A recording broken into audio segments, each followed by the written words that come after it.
Okay, well, we are just in kind of the pre-webinar time right now. I can see there's two people signed in, so welcome. I'm John, and I'll probably be testing some stuff out just to make sure all the audio works for the next, 10 to 12 minutes before the webinar gets started. If you are sitting around here and you want something to do, you could help me out. Let me know if you can hear me, if I'm too quiet, if I need to turn up my microphone, or specifically, can you hear the piano? So those are the things that I want to make sure are working properly. And you can do that in the group chat feature. I believe it should be on the right-hand side of your screen.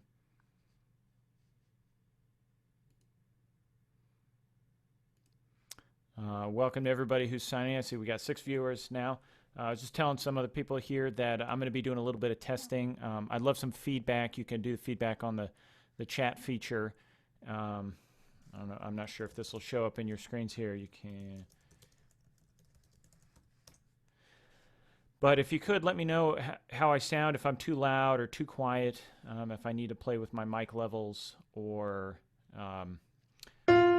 if you can hear the piano, the audio. I'll be playing some examples from Sibelius, the notation software, today, and we'll basically be looking at a piece that I wrote to cover some of the techniques we're going to talk about. So there we go.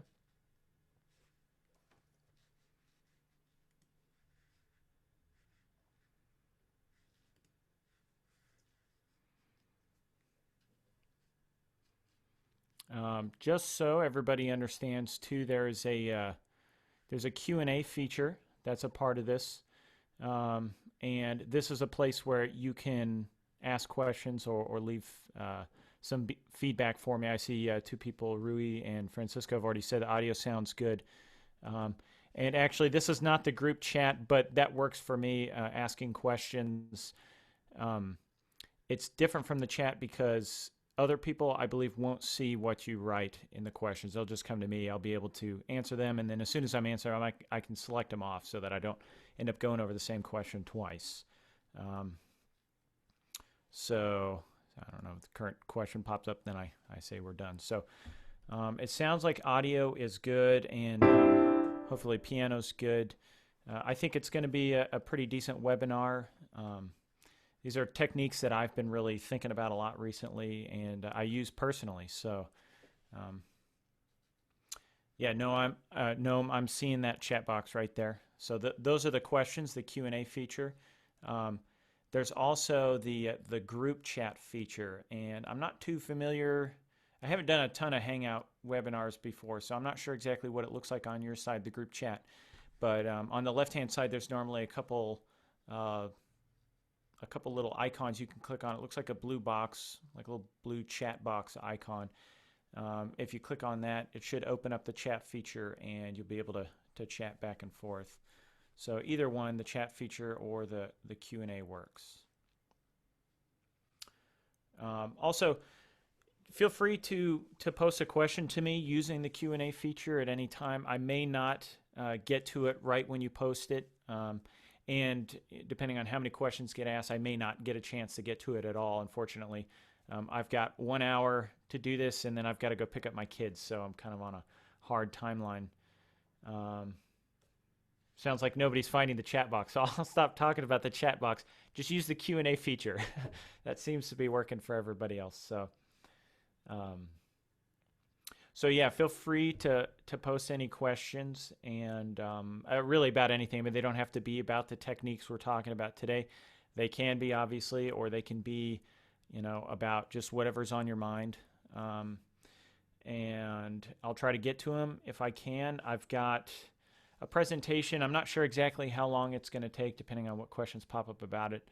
But, I assume it's probably going to take about 20 to 30 minutes to go through what I want to talk about specifically and listen to the piece that I wrote, and we'll look at and discuss that piece.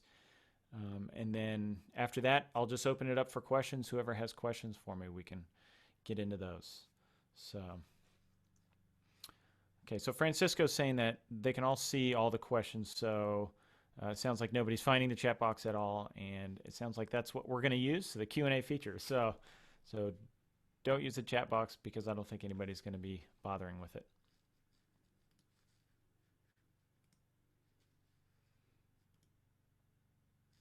And if I get to your question here, I will select it, answer it, and then I'll click it off. So hopefully we get to them quickly. And but if you see your thing disappear from the questions, that's don't feel offended. I'm just clicking it out of the way so I can see everything else that pops up. So okay, so people are saying it sounds good. We still have about 7 minutes until we start. So yeah, I just want to make sure everybody gets a chance to check in and watch.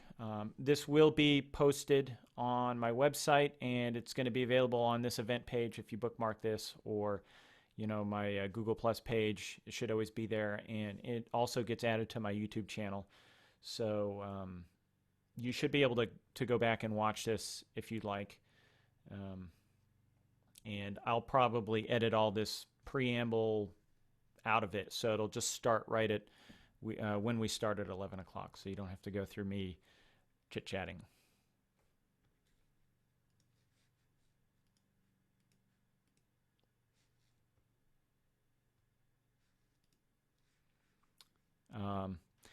Just in general, I'd love to hear feedback on this from you guys, emails or leaving messages on the event page or the Google Plus page, just so I can know, how the format's working, how the whole concept is working with these webinars, and just in general, just feedback on the site. It always feels like I never get enough time to work on it the way I'd like to, but it is what it is. I'm a busy guy, so I try to get stuff up as much as possible. The last article I wrote was a Mahler article. I'm still reading through those gargantuan biographies, which are good, but they're long. So when I have some more stuff to post, I'll be posting it. And I don't know, anybody has been following my story a little bit. I've been going through the UCLA Extension Film Scoring Program, and I'm just about done with that, which it's been an amazing program. I've learned a ton. It's been mostly actually about the technical side of film scoring and less so the composition side. So we don't go as much over composition techniques as we do over how do you get your picture to sync up with the music. How do you make sure that you understand formatting and delivering final products to directors and producers and mixers. So, but it's really been a great program. If anybody's thinking about doing it or thinking about getting into film scoring, I would look at that one or similar programs in your area. Obviously, it's based out in LA, so to do that, you'd have to come to LA. Also, let me know. There seems to be a little bit of a delay that I'm seeing. I don't know if that's affecting you guys, how this looks. I don't want it to be too bad. So I don't know. I'm not sure the best way to compensate for that. But we'll try to figure something out.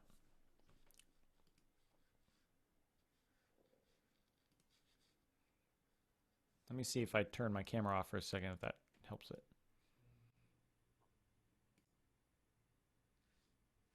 Okay. It looks like it helped a little bit, but there's still a little bit of a delay. I just think it's going to be in the nature of doing this. I can try to limit the bandwidth a little bit, but that may make it a little too fuzzy. So let me know if the picture looks worse now. I may increase the bandwidth when we get to looking at Sibelius, just so you guys can actually see the notation on there. And if you're still having trouble, we can probably figure out something too. I could try exporting a PDF, so maybe you guys could open that up and take a look as we're going through. But in fact, let me try to do that right now.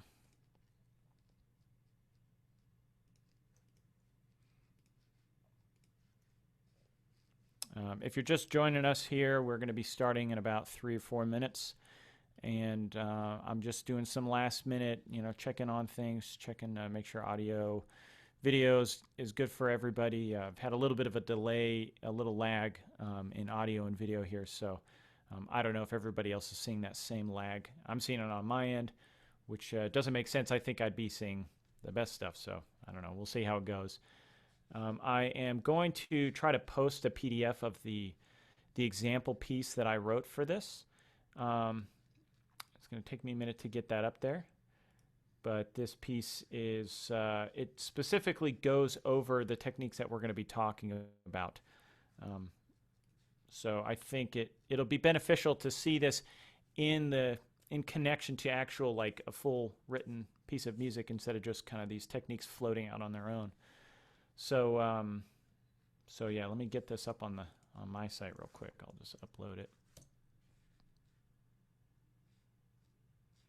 And we'll be starting in about 2 minutes here. So just one last thing to upload.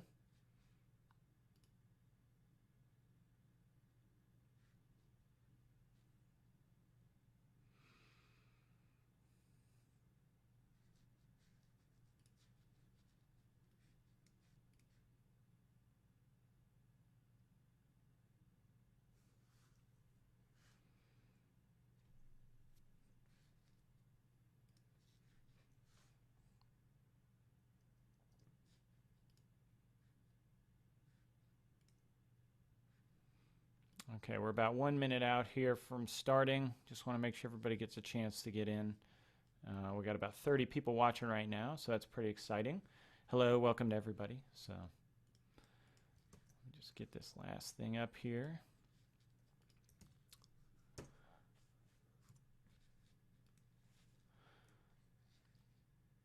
Okay, I just posted the PDF on the main event page. So if you pull that up in a different window, I'll try to also see if I'll post it in the chat feature, even though nobody seems to be able to find the chat feature. If you're lucky enough to find the chat feature, you'll be able to download it there as well. But yeah, it's on the main event page right at the front. It's this latest thing. It's a piece called Keeping It Loose, and it's designed for this webinar, which it's 11 o'clock, so let's get started. Welcome, everybody. My name is John Branningham. I am the founder of Art of Composing, and today's webinar, we're going to be talking about what are called loosening techniques. And these are really cool techniques, and they really come from the study of form, and I think they're really going to be eye-opening for a lot of people. In particular, if you're looking to take, already pre-written themes and you want to know how to expand them out to longer, more developed, more complex themes, these are really the way to go about it. But before we get into that, I'm just going to give a short introduction about who I am and what Art of Composing is, just for anybody who's not familiar at this point. I know I've given some of these on the podcast, but just so everybody knows where I'm coming from. Like I said, my name's John Branningham. I'm a composer. I live in Southern California now. I started Art of Composing back in 2011, back when I was still in the Army. And I had a few goals when I started the site. I wanted to create a really good hub for learning composition on the internet. I found that it was, at least back in 2011, there wasn't quite as much stuff that got into some of the nitty-gritty details about what it takes to actually compose significant, pieces of music. There was some talk about form and some talk about harmony and things like that, but nothing that really was what I was looking for. And I figured if I was looking for it, other people would be looking for it as well. So that's kind of the genesis of Art of Composing. I also wanted to improve my own skills through the process of teaching other people and writing about composition. So yeah, I started back in 2011, and it's really based in Western classical, romantic, early 20th century styles of composition. That's the kind of music I love. If you haven't picked it up by now, I'm a big fan of Mahler. I've been listening to Mahler since I was probably since I was like 11 or 12 years old, which is weird for an 11-year-old to really get into Mahler. But yeah, we're based in teaching, the way that I think if they had modern theory back in the classical period, this is the same kind of stuff they'd be talking about. So, my own story, I loved to compose as a kid, and I was really involved in music in high school, all the way up through college. But through one thing or another, I ended up taking another path, and really for about 10 years, I didn't compose seriously or much at all. And I found that I still had this drive to be involved in music in some way. I had a piano, I'd play, but it didn't really take center stage in my life. And then for some reason, one day I decided I was just going to write a piece, and I did. It was a little jazz tune, and I realized how much I actually loved writing music again. And from that point on, it was really shortly after that I started Art of Composing, and really I haven't looked back since. I've been maneuvering for the last couple of years to really move out of traditional jobs. Like I said, I was in the Army at the time. I went on to construction for 2 years so I could move out to California, and I left construction, and now I'm a full-time composer. I teach composition through Art of Composing, and it really has been a dream come true for me to pursue this. Now, you got to always keep in mind that these kind of things, they take time to build up, and it takes time to get work as a composer, because at this point, I've got not a lot of experience under my belt getting any kind of commissions. I've had like one commission back in high school or something.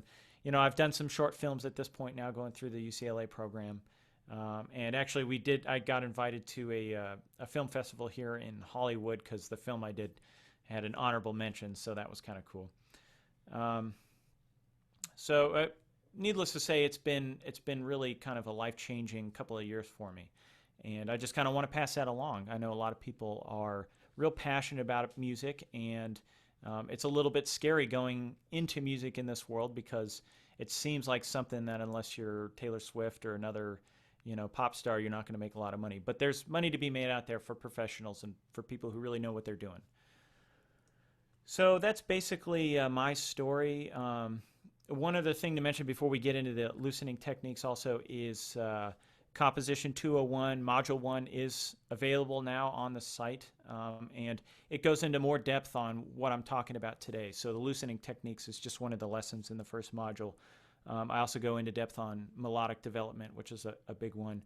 And then obviously we cover form and sonata form. Module 2 is pretty close to being done. I've been working real furiously the last couple weeks. So, and I plan on releasing those as quickly as possible. I just didn't want to wait all the way till the entire course was complete, which could be, another month and a half or so.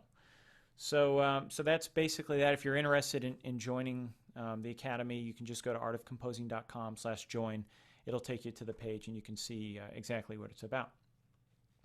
So now that I think we've got pretty much everybody signed in who's going to be sitting through the webinar, so we'll dive right into loosening techniques.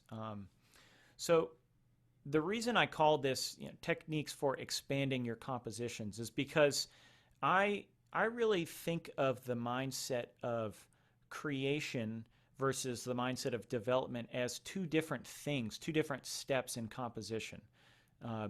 So if you've read my blog at all or been through the 101 course, you've probably heard me talk about writing simple themes, things like sentences and periods and small ternary form. These are kind of the bread and butter for any composer who's writing tonally.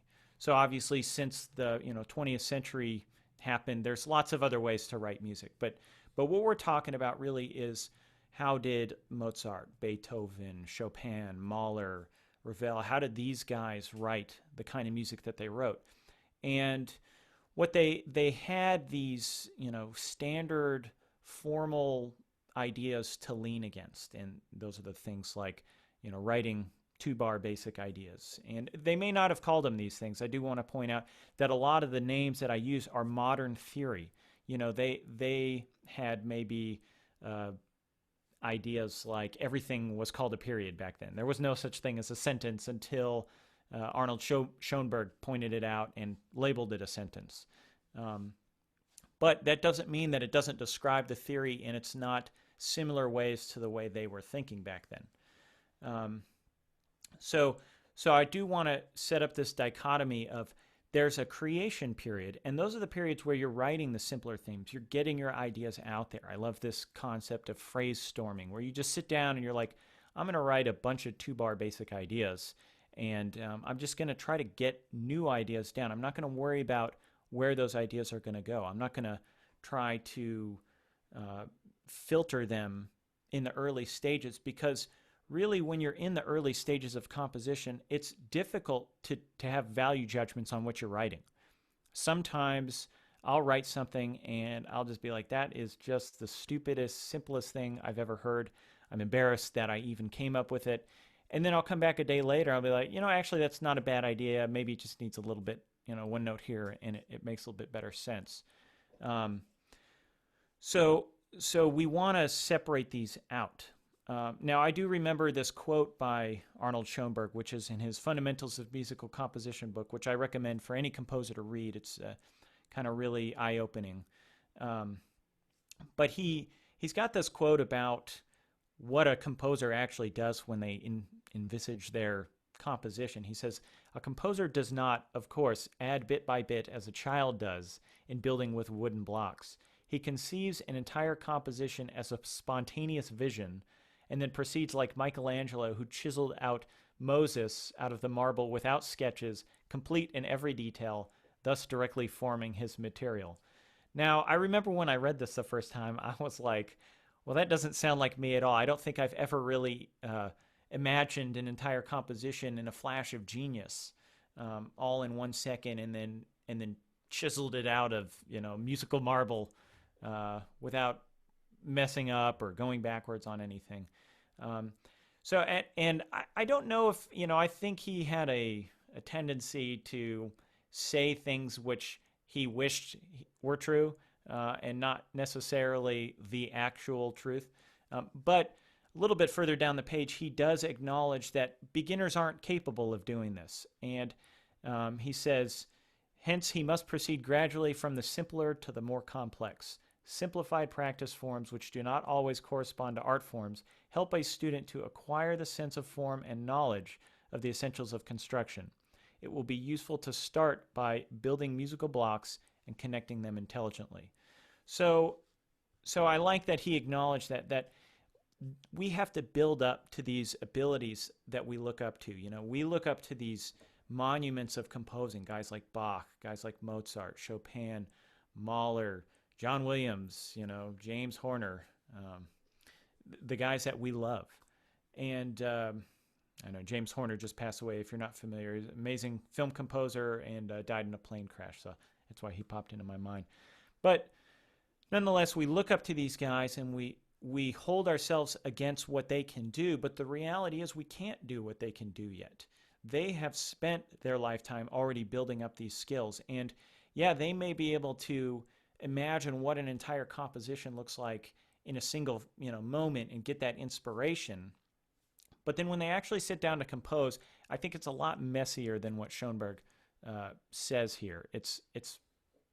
They've already taken the time to be able to put these building blocks together in their mind, but they still do the same process that the beginner does. They just do it much quicker and without having to think nearly as hard, so they can devote that energy towards the more creative aspects of composition. So, I do want to say also, he says in there that, Michelangelo did Moses without sketches. Michelangelo did a lot of sketches of a lot of other things, including the Sistine Chapel, and you can look those up online.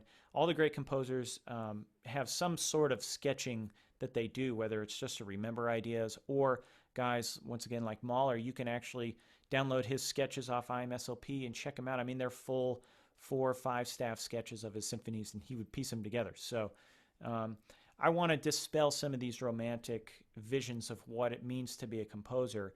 It's work like any other things, and you need to build up the skills to be a professional composer. You need to practice these skills and compile them, basically.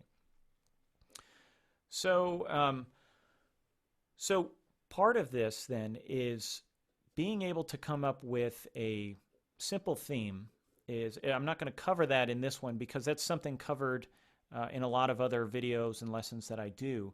But the next step of that is, what do you do when you have a simple theme? How do you make it longer? how would you, for instance, create a subordinate theme in sonata form? And if you're not familiar with a subordinate theme, it tends to be longer. It tends to be a lot looser, and I'll talk about tighten it and loose in a second. It tends to be much more complex and take you down paths that the main theme of a sonata won't. So we've got these concepts called tighten it and loose, and these come from William Kaplan's book Classical Form. And the concept is that you've got these themes that are basic, and those are what people think of when they think of themes. They're easy to sing.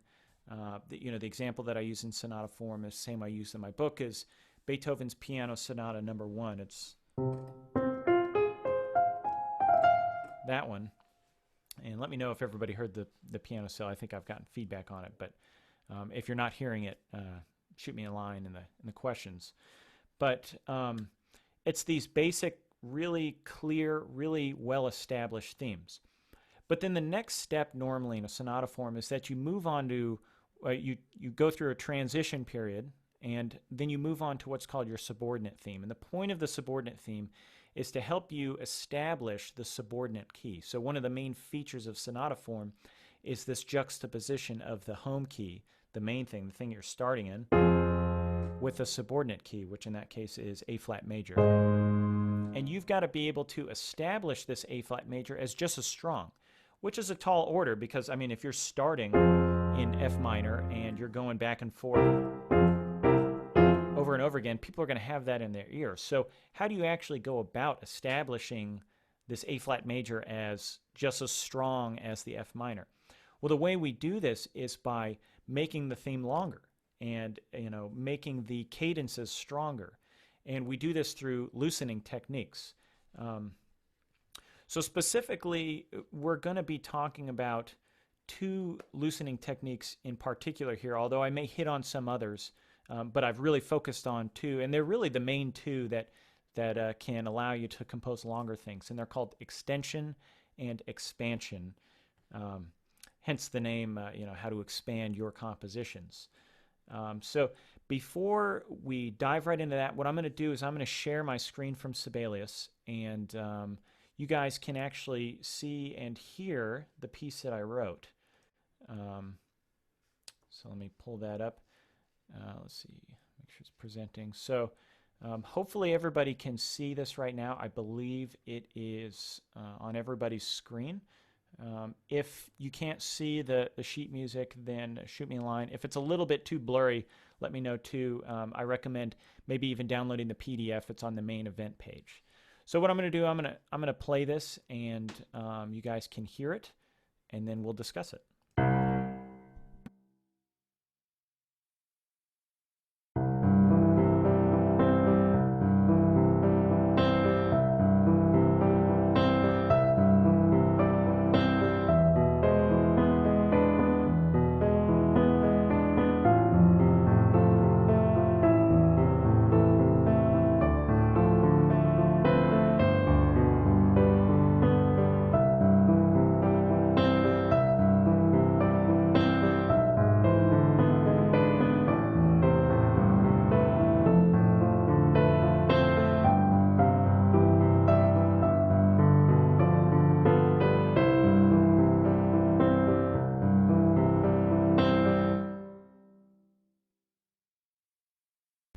Okay, so that is the theme that I'm using as the kind of the main theme for what we're going to be loosening up.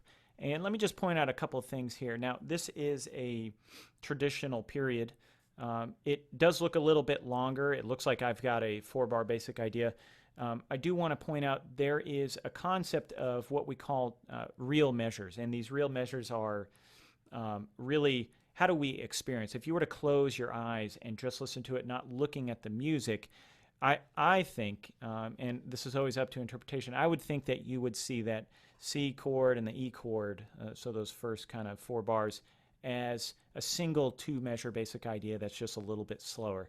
I notated it as it is, just kind of clean it up a little bit. I didn't want to see a whole bunch of 16th notes. I think it would, put a bunch of ink on the screen. So That's kind of how that's laid out. But you can see I've got a basic idea, a contrasting idea, a repetition of the basic idea, so I bring it back. There's a little bit of variation in there. And then it goes to a new contrasting idea leading into a cadence. Very straightforward, relatively simple, simple theme. Now, I'm not going to go super in depth once again on some of the stuff I've talked about before. So, the functional harmony or non-functional, if it's the case. These are all discussed pretty much at length on my site. If you've got questions, you can post them. I'll try to answer them. But what I've done now is, in order to kind of make these techniques a little bit more obvious, I have loosened it up. So I've used some of these techniques that we're going to talk about, and I'm going to explain exactly what I've done here. So first, you can see here I've got the concept of expansion. Now, the concept of expansion is that you're going into a specific formal unit and you're making it longer from the inside. So if you're not familiar with a formal function is basically a way that your music can interact with time or temporality. What makes things sound like beginnings, or what makes things sound like middles or endings. This is very key, though, in the way that you go about making a theme longer and looser and more extended. Actually, I shouldn't say extended because that's a very specific technique, but making it more complex and bigger. Sometimes you go into the formal function itself. Sometimes you go in between formal functions. So understanding how they break down and what they mean formally and with relations to time is really how you can go about extending and expanding your pieces intelligently. So this first one is called expansion. And what I've done is I've taken a 3-bar, or I've taken a 2-bar basic, or really actually 4-bar basic idea, but I've taken these first 2 bars and I've put in an extra bar here, and I threw in some kind of strange harmony. So I go to a flat 6, which is a mediant relationship to 1. So it's not a normal part of the scale, but it's a very valid harmonic move, and you'll hear it when I play it now. So.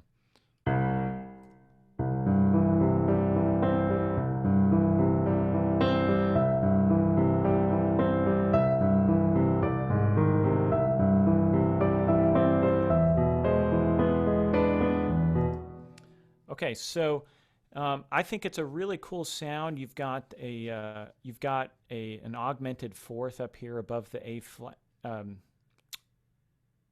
Yeah, you've basically got this Lydian sound going on, and it extends, or it expands out this idea, but it doesn't completely change the character. I haven't extended it, which we're going to talk about in a moment, to where it feels like we've added on a new idea. It just feels like I've stretched it out a little bit.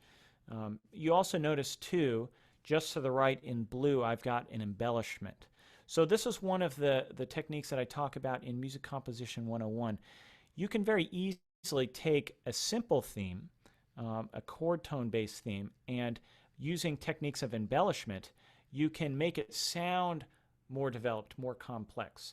And that's the way I like to teach it. I mean, obviously, sometimes you sit down, you write a melody, you're not embellishing it, you're just writing what you hear in your head.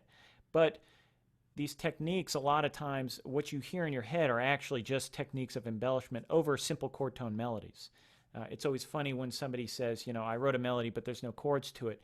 And then when you sit down, you try to add chords to it, it's just simple 1, 4, and 5. And it's because they really did hear the chords in their mind. They just didn't know that they heard them. They didn't know to put them down. So these techniques of embellishment, which right here, this is just neighbor tones. I mean, you can see you've got a D, and here you've got a D that moves up to an E, and then back down to a D, and then to the C. So that's this very simple, very plain Jane embellishment technique. And then the last 2 bars of that 4-bar idea there is just the same as it was before. For the next 4 bars, I don't change anything. I feel like it just kind of stands on its own. And that is the contrasting idea to the antecedent. So when we go down to the next phrase, the consequent phrase, I'm going to go ahead and play the rest of this so you can hear how it all works together.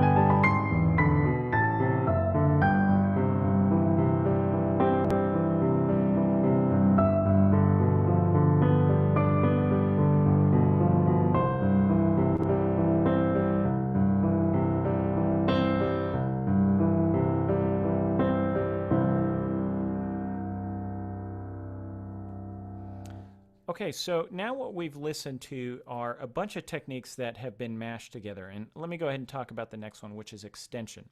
So extension is a technique of actually fitting in between two logically succeeding formal functions an additional unit of music. And most of the time, the most common way to go about doing an extension is to just, effectively copy a similar idea. So you're doing some sort of repetition, maybe in a new harmony, and put it after the initial idea. So in this case, we've got this, da, da, da, da. Here I go, da, da, da, da, da, da, da, da. So I keep the same type of embellishment. I didn't copy over the expansion here. You always have the ability to kind of mold things the way you want. But I effectively added an additional, 4 bars of what feels like kind of the similar feel to the basic idea here. So what you're doing is you're finding the point at which your formal function ends, and that formal function in this case is the basic idea, in which a basic idea is an initiating function, so it's a beginning kind of function. And we're just placing another similar idea. Now, there are a couple things to point out about this. I changed the harmony, right? So this is kind of a sequential harmony. You can see it just moves up by step. Here we've got an E moving down to a G, and it's a 1 chord. Here we've got an F moving down to an A, it's a 2 chord. I add a little bit more harmonic movement here. So you've got a B half diminished chord moving to an E7 chord, so that's a 7 half diminished moving to a 5 of 6 chord.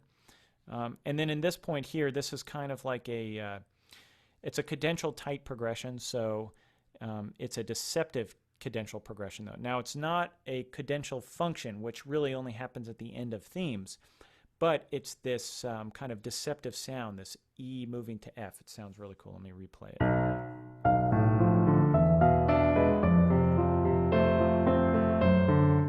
And then, of course, we move up by half step in the bass to a 5 of 5. So we're looking at how do we fit in between. Now, once we go over here, this is pretty much the same as it was before. Let me see where that bar is. So that's the same as bar 15 at the beginning. And you can see I didn't really make any changes to that. Now, it probably sounds a little, I'm not quite sold on moving from this D chord to a D minor chord here. I don't think it sounds bad. I think your ear is expecting to hear the 5-6-4 chord, but in this case, it still works, I think because we have the half-step bass line. So let me replay that.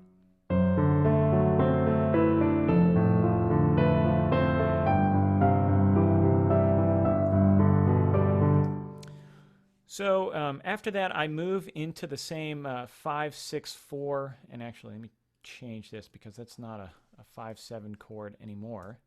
That is just a 5 chord.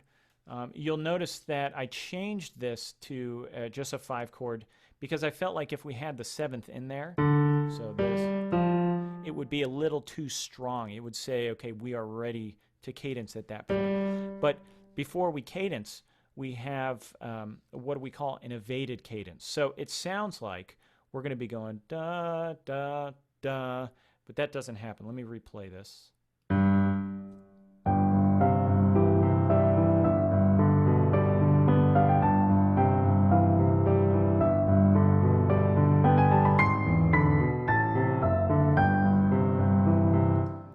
So every time you do the 5-6-4 to 5 chord, or 5-5-3, it sounds like you're ready to end the piece. And I just jump right back to the 5-6-4 chord.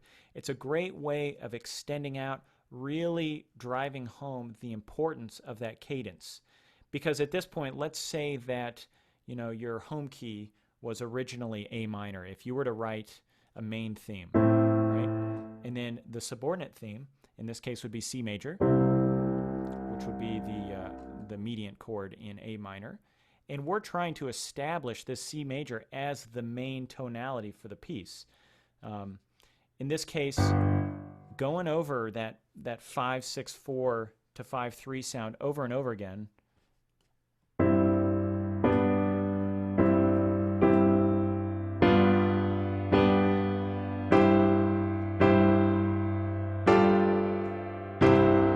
You're really establishing that in a much stronger way than if you were to just, that just sounds weak at this point, because you've got to really compete with that initial A minor. You can see here I've got just little simple embellishments on the melody, something to kind of lead us up to this new melodic line, which keeps reaching up higher and higher. So that's another thing I want to point out, is that in order to make this a much stronger cadence, we have really the highest note in the entire, I mean, obviously it's doubled in the octave, but just in general, I don't think we reached a high C anywhere else in the main or the original theme. We keep pushing it higher and higher. We really want that to sound like it's stronger than the original main theme, which then sets us off into the development section of the sonata, where the two kind of fight it out. You go to different key areas and then finally bring it back in recapitulation, and the home key wins. At least that's the concept. So that's all considered extension, although we do have kind of a mix of this. So over here we've got another extension of a final big cadential section, and it's two measures of 5-6-4 and then two measures of 5-7 chords.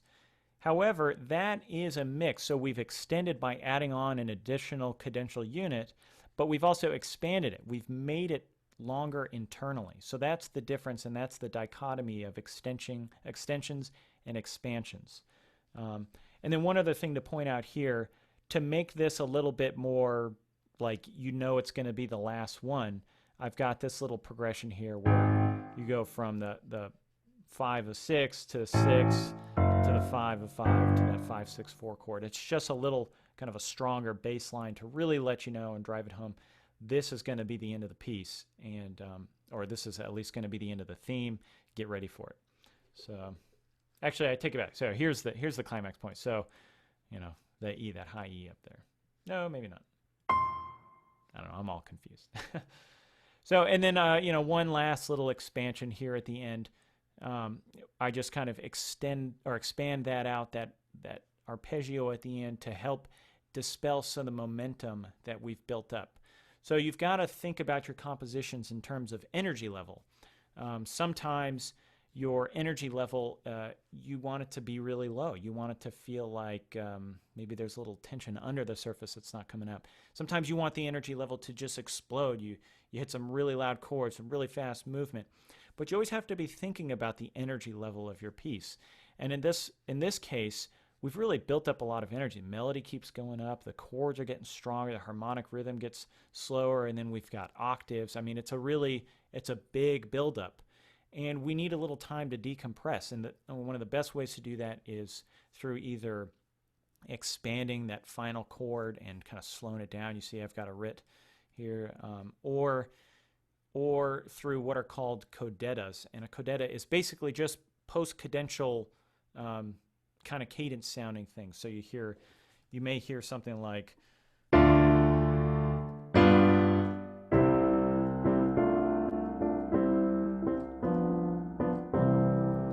you won't ever say, even if you have a 5-1 in there, that is the cadence, because the big cadence is really where you ended the theme. These are things that happen on the end. These are post-cadential functions, and they're really a way of dispelling the energy of the entire loosened theme. So that basically covers those two techniques. Now there are additional loosening techniques, which I want to try to get to some questions here. So I'll ask you to start posting some questions. I'm going to try to get some of these out of the way. So yeah, feel free to start asking questions. And I'll just kind of go over a summary of how to extend and how to expand your pieces. So really, for extension, you have to think of it as you're adding on additional music at the end of a function or the end of an idea. So one of the best ways to do this is to repeat a formal unit, something like you're repeating a basic idea. You may see extension used where they repeat it 2, 3, or 4 times, depending on how intense they want it to be. Sometimes you have to modify the harmony as well. You've got to, in order to make it work, if you just repeat yourself, you're probably going to get a little bit boring. So just realize if you're extending or expanding, you're going to have to modify the harmony usually a little bit. And I did that, at least through expansion. I did that through the flat 6 chord over here. But there's many ways that you can do it. You can do sequential harmonies. You can just do regular old chord progressions, just throw them in there. You can do just about anything you want. Also, you can substitute. If you're just, if you've got something, let's say you've got a 2 chord or 2/6 chord, you can substitute it with something a little bit stronger. So in that case, a 5/5 chord is a perfect example. In C major, you're talking the 2 chord would be a D minor, and then you go to like a D7 chord. It's gonna feel like you've just upped it up a notch. You're saying, okay, this is getting a little bit more intense leading into the 5 chord. And then expansion, once again, is expanding within a formal unit.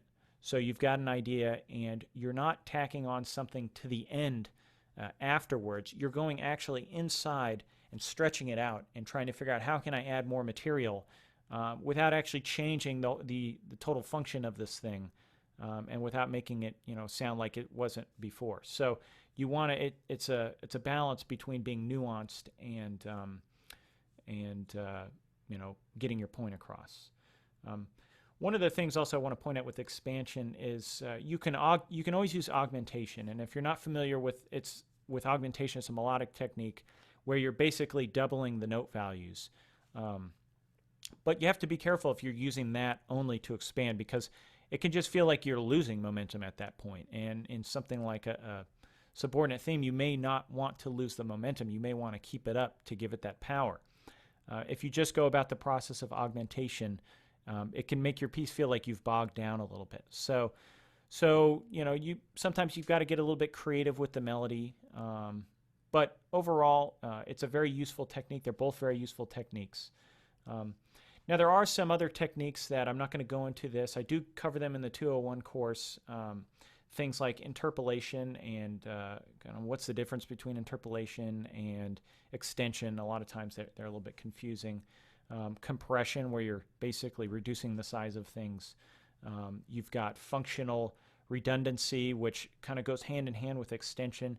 But you also have functional deficiency, where you remove certain formal elements, and you can then make the theme feel incomplete, unfinished. So you may not want to use that if you've only got one subordinate theme or one main theme, but maybe you've got a theme group. If you're doing a much larger thing like a symphony, you may want to look at compression or functional deficiency.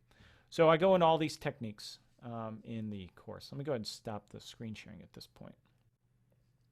And okay, so I'm back up on video now. You can look at my face. Hopefully you guys want to see that. And it looks like we're starting to get some questions in. So I'm going to move on to these. Let's see. How do you develop? This is from Francisco. How do you develop the harmony changes to make the composition less repetitive? It seems that expanding and extending are not always enough. Well, okay, so harmony is one of those things that I like to think of it as there's functional harmony, and if you look on my site, you can probably find my articles about the functional harmony chart, and I've got a little bit more developed in the course.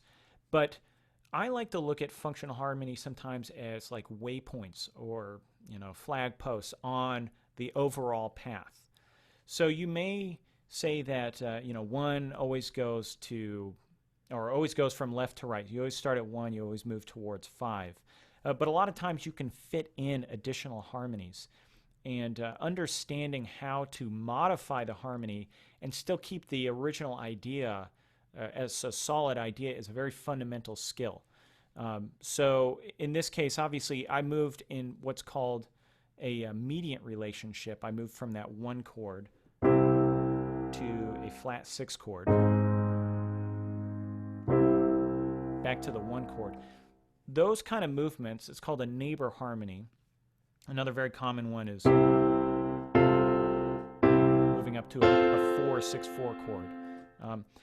What you want to do if you're doing it is you want to look at first what small movements can I make within an expanded idea so that I'm not disrupting the original flow. Now, if you're extending, you still want to probably do the same kind of concept. What additional harmonies, what small movements can I look at?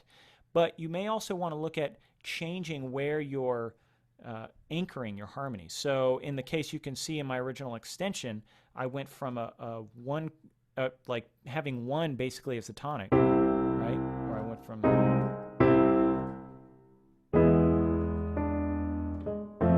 something like that. But then I actually moved to 2, and I did the melody now on the 2 chord. And then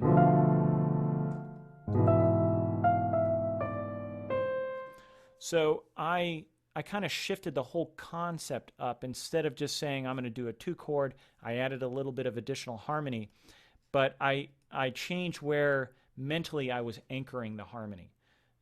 And that's where understanding how functional harmony works and how harmony works within form. So if you think of tonic versus predominant versus dominant harmonies, it's not just what's happening in the moment. You know, you may have a 1 chord, but you may actually be prolonging dominant harmony. And that happens all the time when you go, oh, sorry.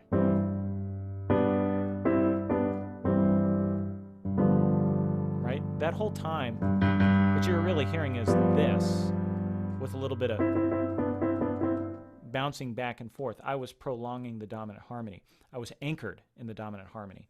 And that's a big part of functional harmony as well. So it doesn't just control the small movements, it controls the overall big movements of your piece. And then within the case of sonata form, you also have different kinds of key areas. So you have something called the home key, in which that's where you start your piece off. You've got the subordinate key, and that's where your subordinate theme moves to. Then you have other development keys. And these development keys, you'll go through the development section hitting in different levels of strength. So you may or may not actually cadence in them. You may just have, you know, a quick little rendezvous with A minor and then hit D minor, and then maybe you go to E flat major just because whatever. So yeah, that's basically how I treat harmony with these kind of things. Hopefully that answers your questions, Francisco. Okay, let's see. I'm not sure what order these are coming in here. I think I got to scroll to the bottom.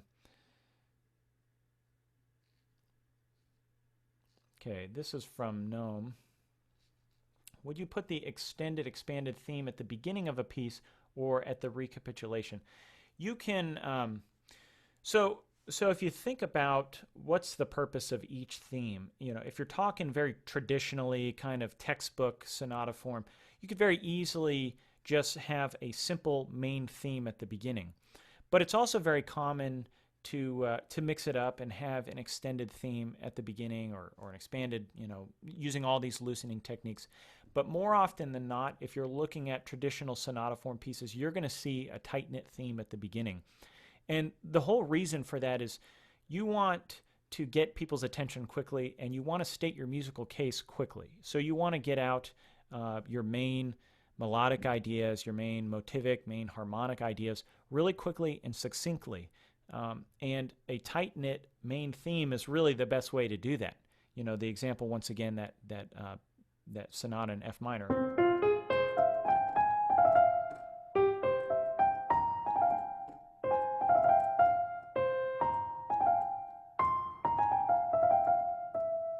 Right? You know, at that point, once you've heard it, and I apologize for my piano playing, I do not consider myself a piano player. I can play the piano a little bit. I'm a trumpet player and a guitar player, but I'm not really a piano player. But you understand really what that piece is about in that quick little thing. I mean, you know it's tight-knit. You know F minor is really where it's at. We've established the key quickly. There's a lot of benefits to doing the theme in a really tight-knit, quick way. Now, in your recapitulation, you're doing something slightly different. You're bringing back the same material, but you're also now saying that, no, in fact, the home key is the main key, at least in the classical era. Obviously, as you get further into the Romantic 20th century, a lot of these key ideas go out the window and people start doing all sorts of different things. But in the traditional classical sense, yes, your home key would come back, and you want to establish that home key. And a lot of times I love to do little changes in the recapitulation and try to modify things, whether it's surface kind of things, so maybe changing, the way you contrast ideas, or maybe you have octaves, it's heavier, or maybe it's lighter, whatever you want. But it's also a great time to expand things out, draw them out a little bit longer, extend them, add some new ideas. There's also a section at the end called the coda, and the coda is a great place to do some of those new ideas. Maybe explore some ideas that you bring up in the development section that you don't get to really fully develop or establish in your recapitulation, because in the context of your recapitulation, you are somewhat limited to, you want to stick with the material from the exposition. And in fact, kind of the textbook definition of where the recapitulation ends and the coda begins is where you stop seeing it correspond with the exposition. So if you're writing something and I want to move to something else, that's the point at which you're saying, okay, I'm moving on to my coda. So Noam, I hope that answers your question. Let's move on here. So Mike Sokaris said functional what? Sorry, I missed it. Maybe that was a little bit earlier, but functionally speaking, there's a couple different things. So there's functional harmony, and functional harmony is basically rooting your harmony in tonic, predominant, and dominant. These are, if you think of it as tonic as 1, predominant as 4, 2, and dominant as 5. But there's other harmonies within that, and understanding how to work with functional harmony, you kind of go in and out of those. And then also there's formal functions. Hold on, let me take a drink here.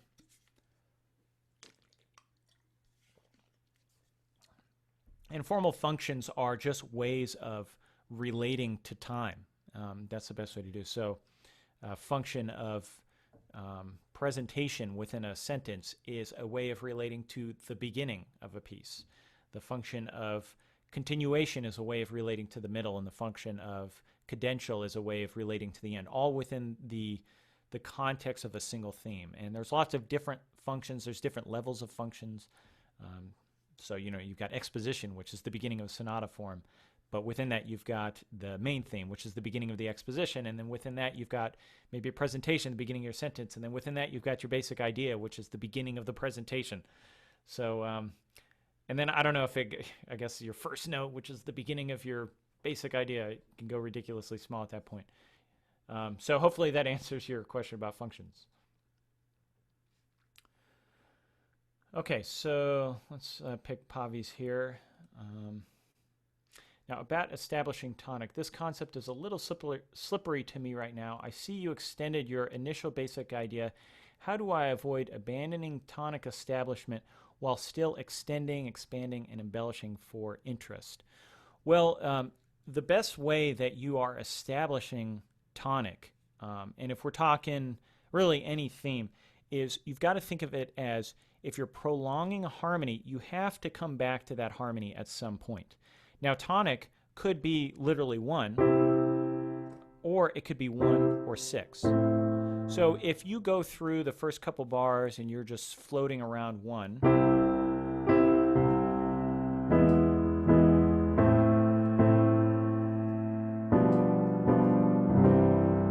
I've established tonic pretty well there. I didn't have a full cadence. I kind of moved up by step. But I've established it because I've prolonged it over a period of time and I moved back to it. So your brain's going to fill in. These things have been in Western classical music now for hundreds of years. And your brain a lot of times can fill in the details. I mean, does anybody not know what the next note is going to be? It's going to be clearly... No, it's not. It's this. Your brain understands and can hear what the tonic is without having to do a lot of work around it. Now, in the case of the expansion that I do, the fact that I move back to 1, 2 beats later, it lets you know that that was just a momentary excursion into a non-diatonic chord, so a median chord. I mean, you could do that with anything you want. any of those mediant relationships are great for that.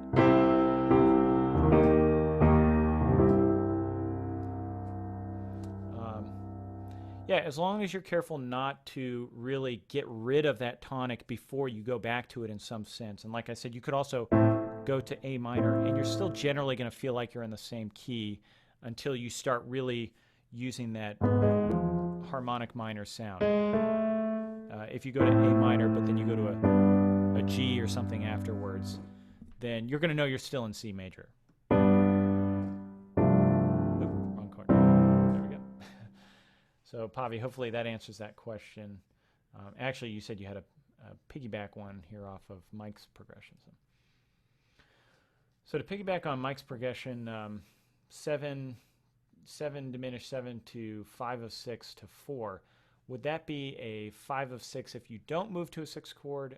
It could be a little deceptive cadence, but functionally, could it be considered modal mixture, E major borrowed from that key, keeping tonic function? So this kind of brings up the concept of fuzzy analysis. A lot of it depends on how you imagine your own music. I think a lot of times people get scared about doing analysis on their own pieces because you don't want to be wrong. But the important thing is, do you understand what your own music is doing? So in this case, you know, I think I was at 2, and then I did a 7, right? That, to me, sounds like I'm doing a cadence in A minor.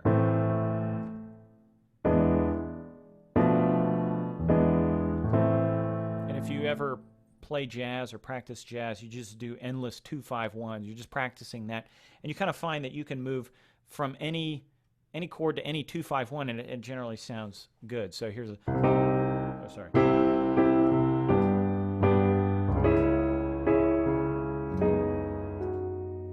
Oh, I didn't even do that right.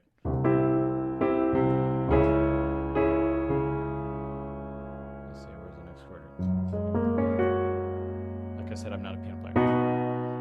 But you can still, if you go to that 2 chord, and then you hit the 5 chord next, you know where you're going. Now in this case, I don't move to an A minor. I move to an F major. And I would say that I still have kind of tonicized A minor, but I use the deceptive cadence. That's the way I thought of it. Now, if you don't want to think like that, if you want to think like, oh, I'm just doing a half step dominant up, and you can repeat that, you can work that into your other compositions at some point, that is perfectly fine and perfectly normal. It's all about understanding your own music. So now if you imagine this as what I'm really doing is I'm doing the flatted 7th of an F sharp major, moving to leading tone majors. Like if you're all weird like that, it's probably a simpler way to talk about it. And in this case, modal mixture from E major, it just sounds a little bit overly complex when you're talking about, oh, really what I'm doing is I'm doing a cadence in A minor, but instead of moving to A minor theme, I just moved to F major, which is a part. It's a flat 6 of A minor. It makes sense theoretically and mentally, at least for me. So hopefully that answers your question. Let's see, okay, so this is from Jonas. Is it possible to develop the skill to hear the music as you read the score? Is this critical to composition? I would say definitely yes. This is something that, before the internet, this was something I did all the time. I would always grab music and try to sing through it. And really what you're getting down to is ear training and transcription skills. So probably the best way to actually learn that is to transcribe a piece that you like. And once again, this is very common in jazz, but it's not as common in learning other styles, because a lot of other styles are really notation based. Jazz is more of an oral language. And the way most great jazz players learn is by just copying the people that they love, or copying their records, or being around them and trying to play the same licks that they play. But even as a child, I did quite a bit of transcription on just random stuff, big band music, One of the first things I ever transcribed was video game music. It was a Michael Giacchino score to I think it was the Lost World Jurassic Park game on PlayStation, and one of the first full orchestral video game scores with a real live orchestra recorded. So yeah, the ability to hear the music in your head, you'll probably, at least for a long time, have limited abilities to do this because it can be tricky to hear complex harmonies and complex movements. So what I would work on is just work on the melody first. Try to look at a melody and be able to mentally hear what the different intervals sound like bouncing back and forth. And once you can do that, maybe try to hear, okay, what do you think that would sound like against this bass line? You know, you may not be able to hear, but you could probably hear. You could mentally piece that together in your mind, those kind of simplified harmonies.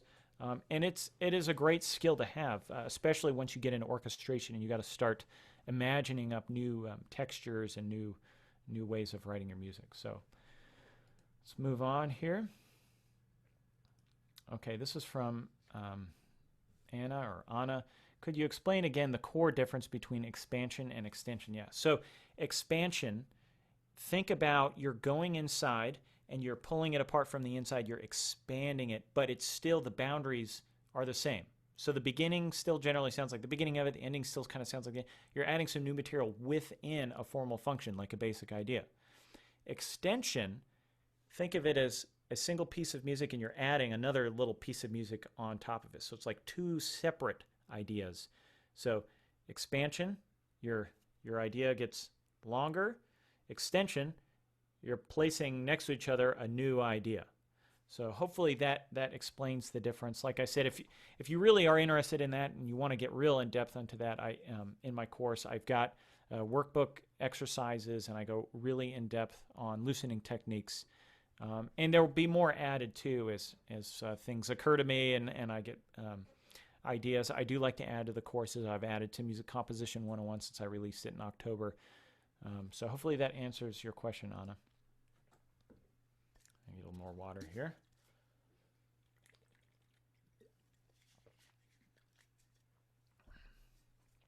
Okay, so this is from Jeff. What about expanding a theme using key changes?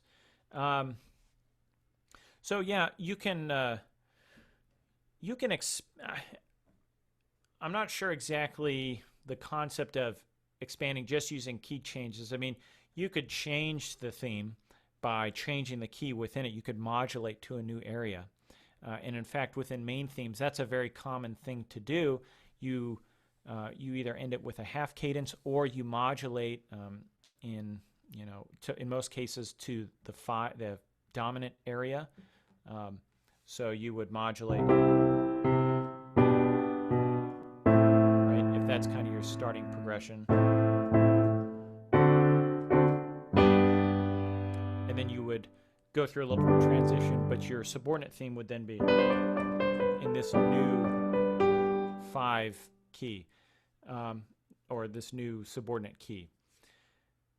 Now, guys like Beethoven really started off these 3 key expositions, and don't quote me on that if he was the first one to ever do that. I'm sure lots of other composers around the time started experimenting with these things, but Beethoven really has kind of made it famous, doing 3 key expositions where he further expands his subordinate theme group by adding an additional theme in a new key area. That's perfectly fine. But just modulating itself is not expanding or extending your theme. That's loosening it. A super tight-knit theme, as tight as it gets, is going to stay in one key. It's not going to have crazy harmonies. It's going to be simple. It's going to start in tonic. It's going to end in tonic. Loosening is like a sliding scale. You get more loose, you get more tight-knit. And the looser you get, the more likely you are to modulate. If it's a super loose theme, maybe you modulate twice. I don't know. It's completely up to you, and especially in modern times, anything goes. I mean, I like to limit myself when I'm practicing composition, and I've got these concepts of practicing versus composing, for the purpose of actually putting out something that is meaningful. If you're practicing, it's good to set limits on yourself. So it's good to say, I'm only going to modulate at the end of my main theme, and then I'm going to maintain my key, the same key, through the subordinate theme. But if you're just composing and the idea hits you and you think it sounds good, you can modulate as many times as you want. You can go through 5 key areas if you wanted to in your main theme. I think the important thing is understanding what you're doing. And even then, if you're composing and it's a piece that you just want to write, maybe just write it and then try to figure out what's going on afterwards so you can put it in your kit bag and use it in the future. But just a key change itself isn't necessarily expanding that theme. That is loosening the theme, but it's not going to make it longer by the nature of just having a key change.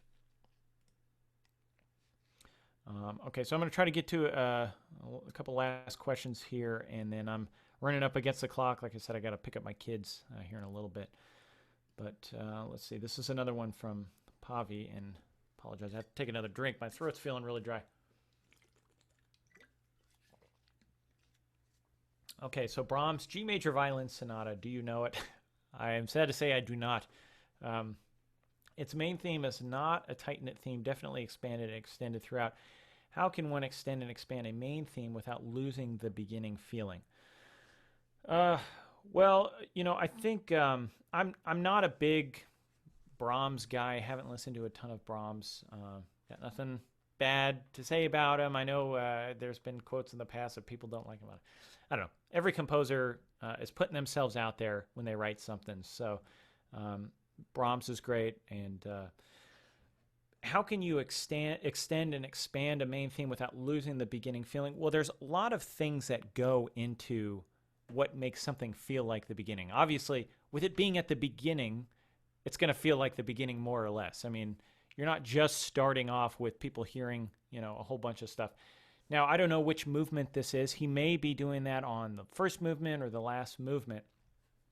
But I would take a guess and say that if you looked at what his main theme is, he does some things probably to establish the tonic real quickly, you know, or maybe he's got a little slow introduction at the beginning, which kind of leads up to it. When he actually hits his main theme, he probably establishes the tonic quickly. He probably establishes the main motivic material.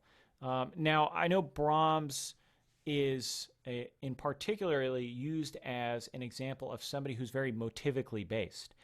And he's one of those characters that's on the edge of late romantic, you know, late classical, early romantic. He kind of floats around that area, and really was one of the last, I would say the last in the line of classicists, but still uses a lot of the romantic techniques of asymmetry, asymmetrical phrase groupings, and you know, just asymmetry in general.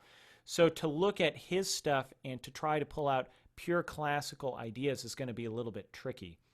It's just like looking at a theme by Mahler and trying to figure out, well, why does this theme not feel like it's a normal classical theme? Well, chances are it's actually not. Even in his first symphony, if you listen to it, that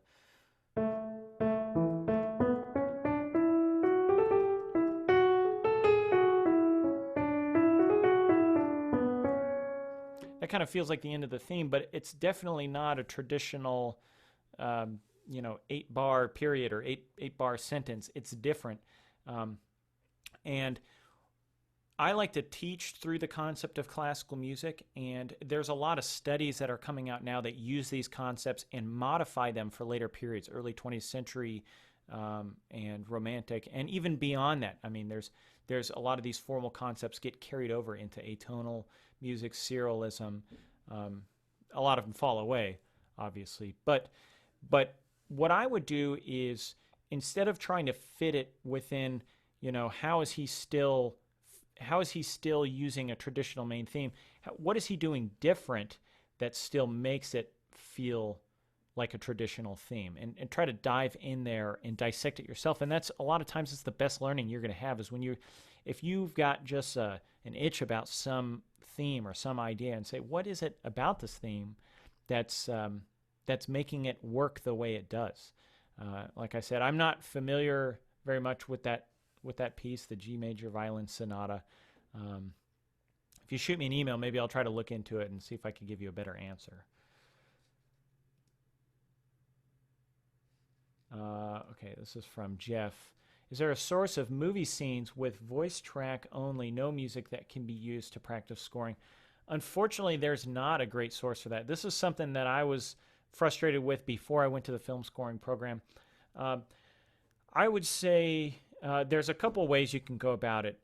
Don't be afraid to try to score something without any vocal track at all, because at least in the early stages, you may not want to focus on every aspect of it, like figuring out how to write under sound effects and how to write under dialogue, because those are kind of different arts in themselves. Maybe just start off and try to figure out, how do I make the tempo match up? Now, I use a DAW called Digital Performer, and if you're thinking about getting into film scoring, it's a great DAW because of the tempo features in particular. You can set markers along your timeline, and then you can figure out a tempo that hits all those markers. So what I would do is, whatever DAW you're using, I would import the movie and just turn off the audio and try to start off by writing some tracks that work with that scene in general. There are some scenes on the internet. I know there was one that was for the first Iron Man. I don't know if it's still on YouTube, but you can look at trying to download that one. Another great thing to do is just find some movie makers that are in universities, or find some guys that are doing student films. A lot of the UCLA Extension guys will post their stuff online, and they're student films. They're most likely they're not going to festivals. They're not getting any kind of distribution. They probably won't care if you ask them for a copy without a music track on it, so that you could practice scoring, and just respect them. I mean, if they say, yeah, go ahead and post it as a demo on your site, you can do that. If they say, this is just for your practice, don't post it. Try to, maintain that integrity with them, so you're not just taking advantage of them. But finding other, amateur movie makers. Heck, you could grab an iPhone and have somebody pretend to do some scene for you, like making a sandwich. It doesn't have to be the technical side of scoring a film. You don't have to have Brad Pitt in your scene acting out, the greatest scene ever. You could pretend to do whatever you want, grab, to your buddies and say, okay, just pretend to have an argument, and I'm going to try scoring under dialogue.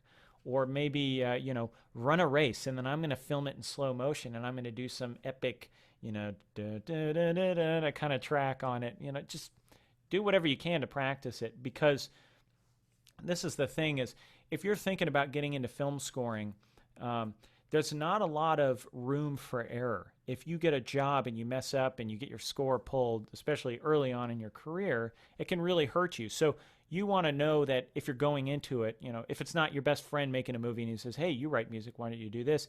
If you're actually going to people that you don't know super well, then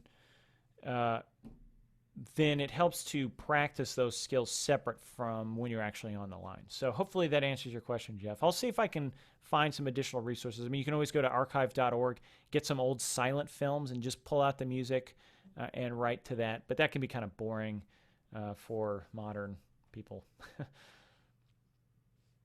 Okay, I'll try to get to like one or two last questions. Okay, any advice on modulation? I always have struggled with going from one key to another without sounding awkward and repetitive. Also, since you're currently in one, what's the film scoring program like? I plan on going to USC's after college. Okay, well, real quick, I'll hit up the film scoring thing first. USC's a great school. I've got some friends that are going there now or have gone there. UCLA Extension's a great school. UCLA Extension, I think, is about a third of the price of USC, so keep that in mind. USC is quite expensive now. They do have scholarships and things to help, and if you can afford it, the opportunities you'll have there to score some great student films and to meet a lot of people in the industry are great. I recommend understanding the fundamentals of composition before you start a program like this, because a lot of times these programs don't go into that stuff. They assume that you know how to write a tune. They assume that you know how to write a theme. They assume that you understand generally how harmony works. They know that everybody's in a different place and you're going to get better over time, and you're not expected to be an absolute professional, like you've been doing this for 50 years. But what I would say, the people that do well in these programs act like they're professionals. They act like they don't get full of themselves saying that I'm the greatest composer ever, but they also know their stuff. They know how functional harmony works. They know how mediant relationships work in harmony. They know, the basics of orchestration. And I would say anything that you can do to prepare yourself before you go will really mean that you can take advantage of that opportunity, because when it comes down to it, these programs are about the people. It's about the people that you'll meet in class, your fellow composers that will probably be your friends for the rest of your life and definitely be colleagues. I mean, there's guys that I see. I'm a member of the Society of Composers and Lyricists, and I see my classmates at just about every meeting. We're all going to the same meetings. I see them at screenings. I see them, around town. And the directors that I've met and scored for have mostly all been through the UCLA Extension. There's been a couple that were kind of outside, but yeah, I would say as much prep as you can do so that you can focus on relationships, focus on making the most of the opportunity. I mean, every recording session we have in this program are with some of the greatest musicians in the world. If you go to USC, you're going to be recording with USC students who later become studio musicians. And if you go to the UCLA Extension program, you're just recording with studio musicians. I mean, everything is contracted through the AFM, which is the American Federation of Musicians. It's all recorded. Well, not all of it's recorded at proper studios. A couple of it's done in the classrooms, but most of it's recorded at real proper, really cool studios. You do some field trips. We've gone to the Warner Brothers scoring stage and music libraries, and yeah, I mean, you're working with real industry professionals. So now back to modulation. Modulation is kind of a deep topic. There's a lot to explain. There's a couple of really easy techniques. First one is to just, it's called a direct modulation. It can sound a little awkward, so you got to think about where you're doing it. If you're doing it in a tune, let's say a pop tune or something, and you've done a whole chorus.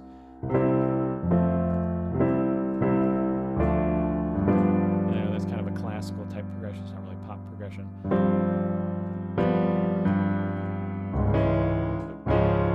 You just go up by a half step. Or sometimes you can go up that half step on the dominant. And then now you've modulated by a half step. That's called direct modulation. It's the quickest, but it's not very nuanced. The next kind is called a pivot chord modulation. And a pivot chord modulation is basically you're looking where you want to modulate to, and you're finding a chord that is shared between the two. So let's say an easy one could be modulating from C major to E minor. So you're going to go through, you're going to say, okay, C major, what are my chords? I've got C, I've got D minor, E minor, F major, G major, A minor, B diminished, and C. And then if we go to A minor, think about this for a second, you're in the harmonic minor, so the keys, it's not just a straight, diatonic scale from C. You've got A minor, you've got B diminished, you've got a C major, so that's a shared chord right there. You've got D minor, that's a very useful one because that's the 4 chord. You've got E major, right? You've got F major,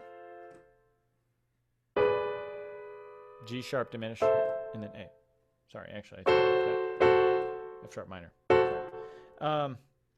So if I were to modulate, right, I do a small progression generally to set the tonality.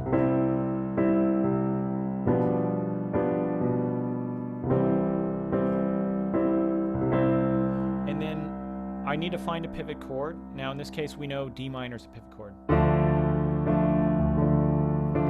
D minor is also the 4 chord, which is a really good pivot chord because that's part of a cadential progression.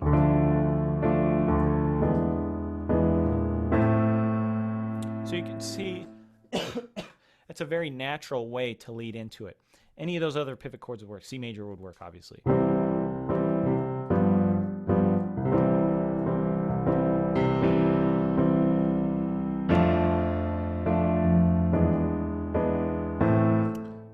actually, it sounded like the same progression. It really was, but in that case, mentally, I was pivoting on the C because that's shared between the two keys. So hopefully that answers your questions on modulation. Like I said, that's kind of a deep topic. We do have a couple articles on modulation, including pivot chords and direct modulation, so you can check that out on the site.